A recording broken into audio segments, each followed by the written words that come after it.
নাই আজি আমি মানে 8টা স্কিমৰ আধাৰশিলা স্থাপন কৰিলোঁ আৰু সেই 8টা স্কিম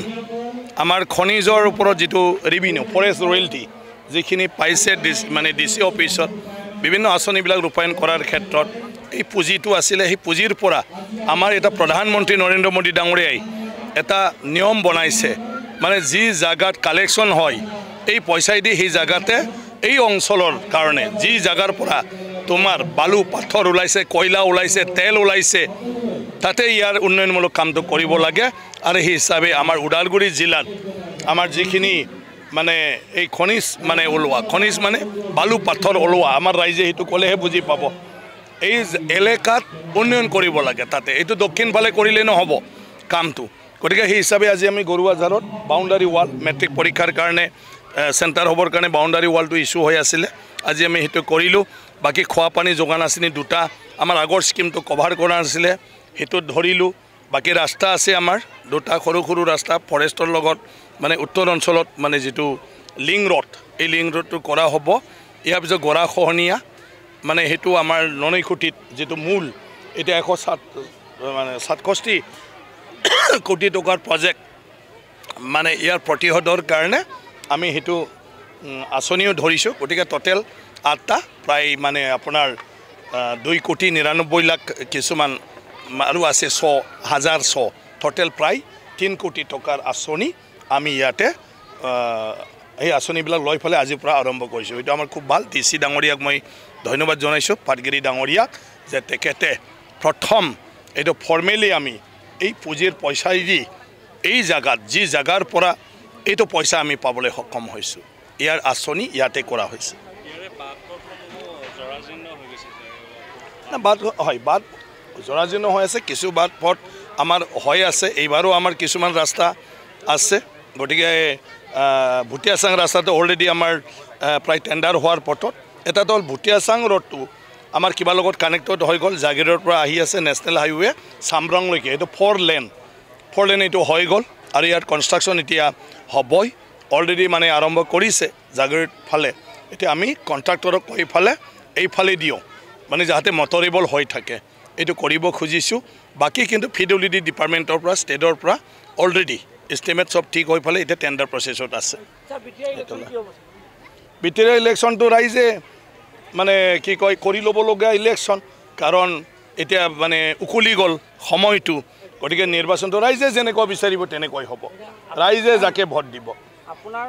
মানে আপুনি বিজেপি চৰকাৰ আহিলে আপোনাৰ নামটো মানে চিফত মুখ্য কাৰ্যবাহী সদস্যৰ নামটো আহি আছে মই ধন্যবাদ জনাইছোঁ যিসকলে মোক তাৰ কাৰণে যোগ্য বুলি ভাবিছে কিন্তু আমাৰ পাৰ্টিটো তেনেকুৱা নহয়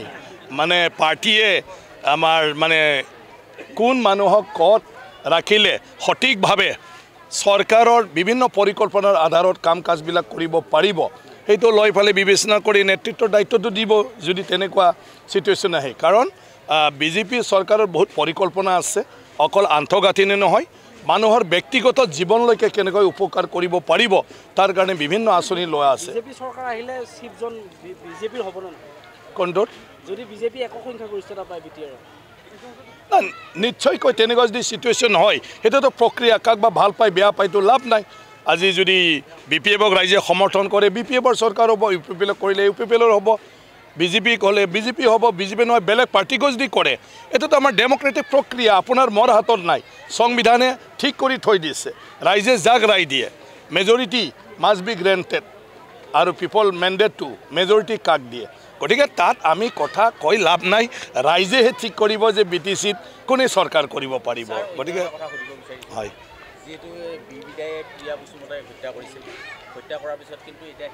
না এইবিলাক কথা আমি এতিয়া চবে জানা কথা কেতিয়া অসমখন এনেকুৱা এটা পৰিস্থিতিৰ মাজেৰে আহিছে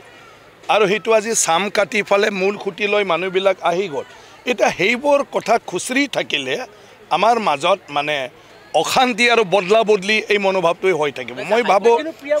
শুনা ন মই সেইটো কথা কোৱা নাই আবেদন কৰিব সেইটোতো ৰাইটছ না গতিকে তেওঁ আবেদন কৰিব কৰ্টে ল'ব ইয়াৰ কাৰণে না সাংবাদিকে ল'ব পাৰে না পলিটিচিয়ানে ল'ব পাৰে কৰ্টে বিচাৰ কৰিব আৰে তুমি মই কিয় বিচাৰিব লাগে অলৰেডি অভিভাৱকে বিচাৰিছে তুমি মই বিচৰা মতে মানে জাজে বিচাৰটো কৰি নিদিয়ে নহয় আইন শুনা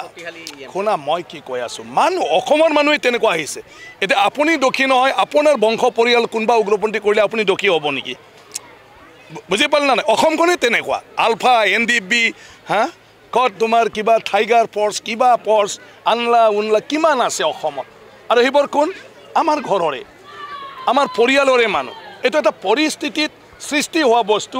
আৰু আজি চৰকাৰক যিসকলে নেতৃত্ব দিছে বুজাই বৰাই আলাপ আলোচনাৰ মাধ্যমেৰে তেওঁলোকক মূল খুঁটিলৈ ঘূৰাই আনিছে কিন্তু তেওঁলোকৰ আগৰ ঘটনাবিলাক যদি আমি চৰ্চা কৰি থাকোঁ তেতিয়া তেওঁলোকক যদি আমি সন্মান নিদিওঁ স্বীকৃতি নিদিওঁ আকৌ তেনেকুৱা ধৰণৰ পৰিৱেশ ফালে গুচি যাব সেইকাৰণে কৰ্ডে কৰিব সেইটো কৰ্ডৰ কাম কোনোবা যদি ইণ্ডিভিজুৱেলি কাৰোবাৰ ওপৰত কিবা অভিযোগ থাকে কিন্তু আমি সেইটোৰ ওপৰত কমেণ্টছ দি আমি এইটো কিবা কৰিব নোৱাৰোঁ কি কয় তোমাৰ জাষ্টিছ দিব নোৱাৰোঁ গতিকে প্ৰিয়াৰ মাক দেউতাকে কৰ্ডত কেছ দিছে ডেফিনেটলি কৰ্ডে আইনৰ গণ্ডিৰ দ্বাৰা মানে এই ক্ষেত্ৰত মানে কি ধৰণৰ বিচাৰ কৰে দোষী হ'বও পাৰে নহ'বও পাৰে গতিকে এইটো কৰ্ডত আৰু তেওঁলোকৰ কৰ্তৃত্ব এইটো সংবিধানে তেওঁলোকক কৰ্তৃত্ব দিছে তুমি মই কৰ্ডত গৈ কোৱাটো একো ভেলু নাই কৰ্ডত ক'ব আমাৰ জাজে আৰু কৰ্ডত যুক্তি দৰ্শাব উকিলবিলাকে গতিকে উকিলবিলাকেহে চব বস্তুবিলাক আইনটোত কি আছে কি নাই সেইমতে আইনগতভাৱে বিচাৰটো অৱশ্যে হোৱা নাই এটা যুক্তি দাঙি ধৰিব কৰ্ডত আৰু সেই অনুযায়ী কৰ্ড হ'ব কিন্তু সাধাৰণ মানুহ হিচাপে মোৰ কথাটো সেইটোৱে যে আমি সেইবোৰ চবেই জানা কথা অসমখন কি পৰিস্থিতিত এই পৰ্যায়লৈ গৈছিল তেনেকুৱা হৈছিলে আৰু সেইটো কোনো নহয় আমাৰ চব নিজৰে মানুহ গোটেইটো আমাৰ সমাজৰে এতিয়া আমি বাহাদুৰি কৰি খাই আছোঁ কোনোবাটো আলফা কৰি জংঘলত আছে এতিয়াও কিন্তু কাৰ কাৰণে অসমীয়াৰ কাৰণে আমি মানক নামানক কিন্তু তেওঁলোকে নিজৰ কথা ভাবা নাই তেওঁলোকে অসমীয়াৰ কথাই ভাবিছে আমি কিমান স্বীকাৰ কৰোঁ নকৰোঁ অসমীয়া কোন অসমীয়া হ'ল আমি এটা হিতৰ নামত তেওঁলোকে যিবোৰ কাম কাজ কৰিব তাতে অপ্ৰীতিকৰ কিছুমান ঘটনা হৈ যাব NDB কি কৈছে যে বড়ো জাতিৰ কাৰণে বড়ো মানুহে কিমান তোমাৰ স্বীকৃতি দিয়ে নিদিয়েতো বেলেগ কথা কিন্তু আমাৰ এইটো মানুহ চব আৰু যিবিলাক কাণ্ড কাৰখানা হৈছে ইটোৰ নামতে কিছুমান নহ'ব লগা ঘটনাবিলাক অসমত ঘটি গৈছে কিন্তু সেইটোৱে চাম কাটিবৰ কাৰণে আজিৰ মুখ্যমন্ত্ৰী ডক্টৰ হিমন্ত বিশ্ব শৰ্মা ডাঙৰীয়াই গৃহ মন্ত্ৰণালয়ৰ লগত কথা পাতি ফালে সবকে মূল খুঁটিলৈ আনাৰ কাৰণে ব্যৱস্থা কৰিছে যাহাতে আৰু তেনেকুৱা ধৰণৰ পুনৰবাৰ হৈ নাথাকে ইয়াতে চাম খাটক অসম এতিয়াৰ পৰাই শান্তি হওক এইটোৰ কাৰণে সেই প্ৰচেষ্টাটো লৈ ফালে কৰি আছে গতিকে তেওঁলোকেও অলপ নিজকে সমাজখনে সন্মান দিছে বুলি অনুভৱ কৰিব লাগিব তেতিয়াহে এইটো স্থায়ী হ'ব এইকাৰণে হোৱা ঘটনাক আৰু বেছি খুচি থাকিব নালাগে